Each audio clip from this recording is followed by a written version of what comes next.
Yo, what's up mga ka-idol? Welcome back ulit dito sa akin channel. Isa ka rin ba sa fans ng Hinebra? Pahingi naman ng isang like, share at subscribe. So ngayong gabi sobrang mainit ng laban dahil isang panalo na lang ang kailangan ng Barangay Hinebra San Miguel para makuha ang kanilang unang kampyonato matapos ang 3 taon. Pero hindi basta-basta papayag ang TNT Tropang 5G dahil gusto nilang buhayin ang serye at dalhin ito sa do or die sa Game 7. So tara pag-uusapan natin ang posibleng pinakamalaking laban nila sa finals, sa laban nila sa Game 6 ng PBA Commissioner Cup Finals. At hawak ngayon ng Hinebra ang 3.2 series lead matapos ang matinding 100.95 overtime win sa Game 5.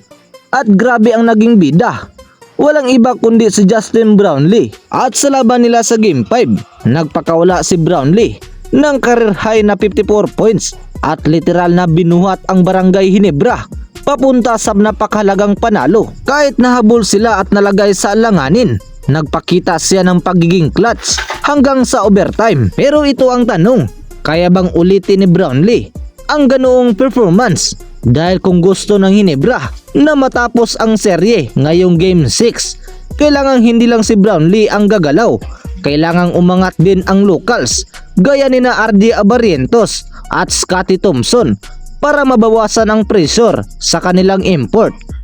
Pero hindi rin dapat maliitin ang TNT. Sa totoo lang, may karanasan na ang TNT sa ganitong sitwasyon. Nakabalik na sila dati mula sa 3.2 deficit at napanalunan pa ang championship.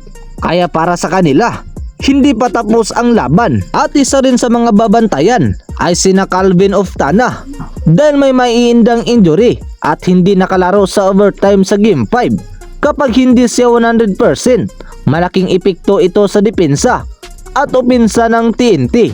At huwag din natin kalimutan si Japit Aguilar. Kahit veterano na, malaki ang ambag niya nitong finals at patuloy na nagpapakita na marami pa siyang kayang ibigay sa Hinebra. Para sa inyo mga ka-idol, ano ang prediction nyo sa laban nila sa Game 7? Komento lang sa ibaba. At ito na lang muna ang ating update ngayong araw. At kung gusto nyong masubaybayan ang mga susunod na update, paki-like, share, and subscribe. Maraming salamat sa inyong panonood at pakikinig.